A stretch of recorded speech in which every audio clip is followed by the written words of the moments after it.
In this video, I'm going to show you how to use Excel to solve a linear program. Given an example of a linear program here.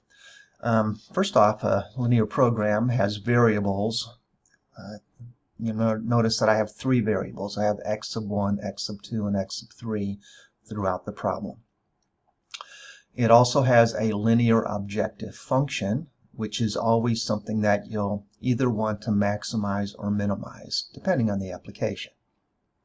You'll also have a list of constraints. These constraints can be greater than or equal to, less than or equal to. So three constraints here, they're all linear. And finally down here, this is also a constraint, but all it's saying is that all three variables have to be positive. That constraint's not an absolute requirement in linear programming, but it's typical of probably the majority of application problems. Well, let's get started. First off, let's check to make sure if you have the proper add-in. So click on File, and then go down bottom to Options. Here, Add-ins. Where it says Manage Excel Add-ins, click Go. And I have Solver add-in checked. You want to make sure you have that checked. Once you do, click OK. And let's proceed. We'll be using that add-in in just a few minutes. Okay, I've typed in here the three different variables that we have.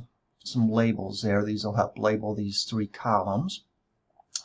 And right underneath it there, I'd like to highlight these cells because these three cells here are where the actual numerical values of x1, x2, and x3 will reside.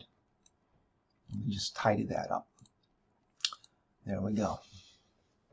So if by the end of the problem it turns out that x3 is 10, then the 10 would reside right there underneath the proper label. Okay, I'm going to show you a very methodical way of taking this and translating it into a spreadsheet, which Excel will be to easily work with. First off, this objective function, what we want to always either maximize or minimize. I'll label that here, my objective.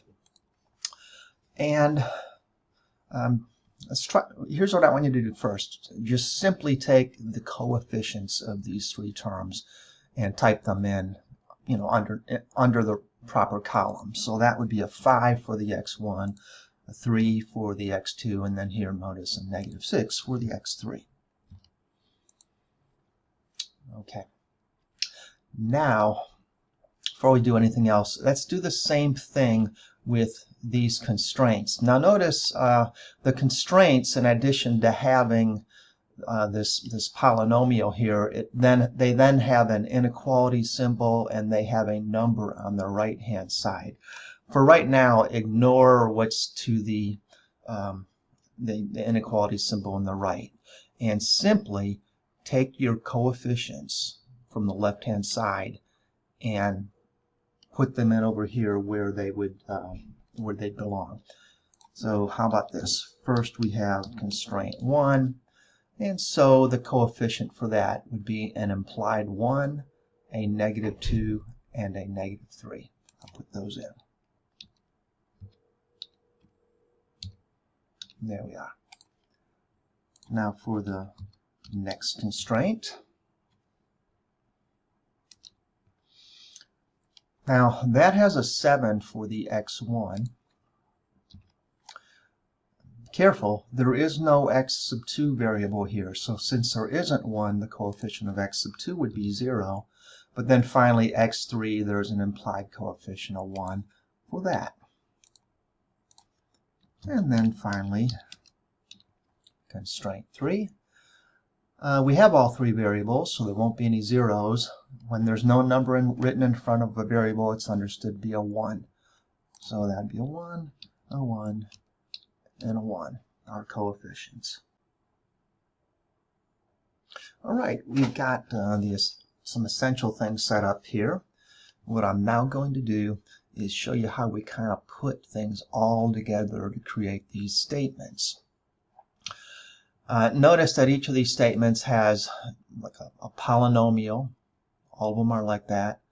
The constraints here then have an inequality symbol, and they have a number after that.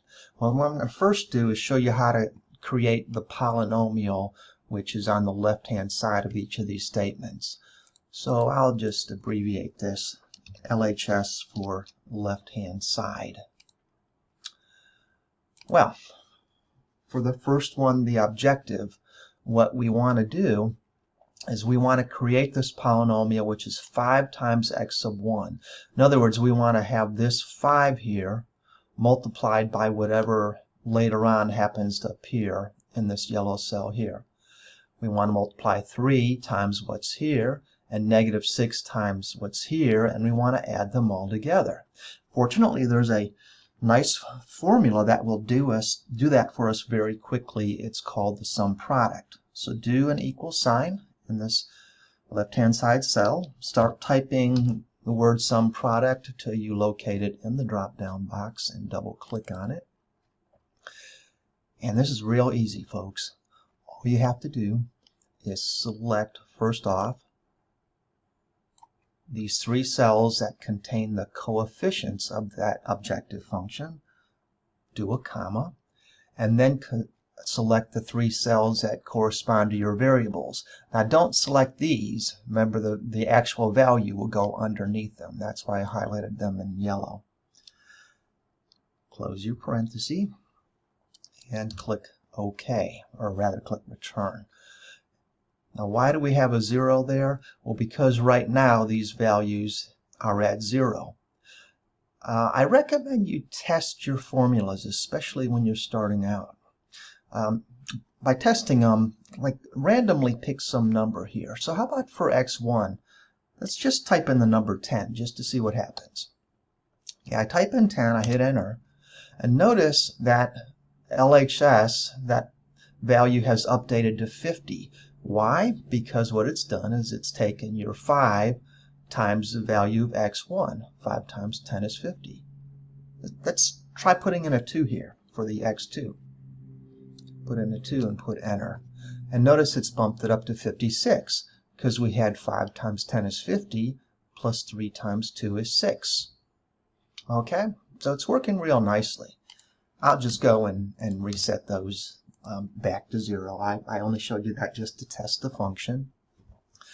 Now, you probably recall that nice thing about formulas in Excel is that you can often copy them down and save time. But if you do so, you have to make sure that you have the correct reference on the cells. Now, if I copy this down, it will shift from these values to the next row, to the next row, to the next row, which I want, but would also basically shift the values here in yellow down. And I don't want that to happen. I want these to stay in place. So make sure you're on the cell here. And let's go fix the formula by making G2 through I2 absolute reference. So you can go and highlight those there. And you can do function 4, F4. And by putting in the dollar signs there, that essentially is, so I sometimes tell my students, it's nailed it down. And great. Now that we've done that, we can drag the formula down. Okay, fantastic. So we've now just constructed all the polynomials here. What we now have to get are the fact that on the constraints we have these inequality symbols. So for the inequality symbols, I'm just going to abbreviate that the type of inequality it is.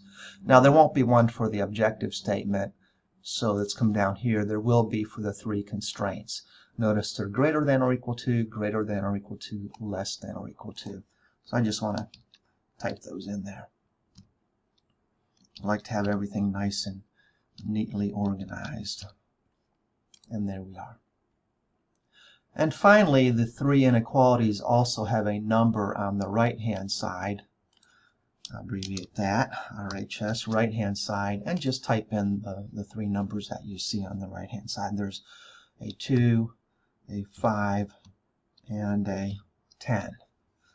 There'd be a 0 here, but as I told you, there will be a very easy way later on to handle this last one. We don't need to set it up in the spreadsheet. Okay, we are almost done. We are now ready to use the solver add-in to get a solution to this problem. Now, I had you do your add-in earlier. I want you to click on Data here at the top, Data, and somewhere you should find Solver under an Analyze tab. Probably way over here to the right. So I'll click on Solver to pull it up. And here's what we need to put in. First off, it says set your objective. Your objective, recall, was in this line here, and what your objective will be is this formula in the left-hand side column that we calculated. Then we want to select max min. There is a third option, but I won't be talking about it right now. So there's it's maxed, maximize this, by changing the variable cells. Now those I have in the yellow there. And now click in the box here, click in subject constraints, and we'll do add. Now here's what we do. Notice it has cell reference, you see here an inequality, and then constraint. Here's an easy way I want you to think of this. This will be left-hand side, this will be type, and this will be right-hand side. So for the left-hand side of the objective, we already handled that. Okay, so we really just want to do these here. So left-hand side, let's click that, okay, 5. Type, do the drop down so we can correctly make it greater than or equal to. And then right-hand side is just the number 2. You could have manually typed in 2 here, but a good reason for doing it from your spreadsheet is, let's say you work a problem and then later on you realized, oh, you know, that 2 should have been a 20. It's much easier. You can change things on the spreadsheet. You know, you can make all the changes on the spreadsheet that you wanted. So the spreadsheet is easily updatable. Now we did that one, that's fine. Let's click add because we want to do another. Let's do on constraint 2, left hand side, change the type, and then for right hand side, choose that. That was row 6. We have another one, so let's do add. So now we're in constraint 3. That's row 7. The type is fine. And the right hand side, click the cell that has the 10. We don't have another one to do, so we can click OK. And notice it has your 3 constraints here, summarized nice and neatly. And now, you see this box? It's checked. Checking it will handle the part about making variables non-negative. In other words, this last statement here. So any statement that tells you your variables have to be positive can just be handled by checking that box. Here, notice the method. This is also known as the engine. It says GRG nonlinear. For a linear program, we're going to be using simplex LP. Easy just to remember to look for the one that has LP. Finally, let's click Solve. And what do we have for this one? Well, interestingly enough, for this problem, the best solution that we could get would be for x1 to be 10. I honestly picked 10 randomly earlier, by the way. Funny it worked out that way. So it's 10, and the other 2 would be 0. So what is that maximum value of the function? Well, maybe I should go and highlight that. Oh, you can't see my Let me move this over to appear on my other screen. This is what should have occurred for you. It says solver found a solution. Some linear programs won't have solutions and you'll get some sort of an error message. So you want to make sure it says that. And then just click OK, and it basically says, okay, all right, we're done. So as I said, those are the solutions for the variables, but this 50 here, that is the value of the objective function. So if this were an applied problem, your variables might represent very practical things like how much of these three products should we invest in, for instance. And your objective value might be perhaps your annual revenue, things like that. I'll be showing some applied problems in other videos, but first I just wanted you to see how easily you can solve them. All right, guess that'll do it for now, all right? So good luck.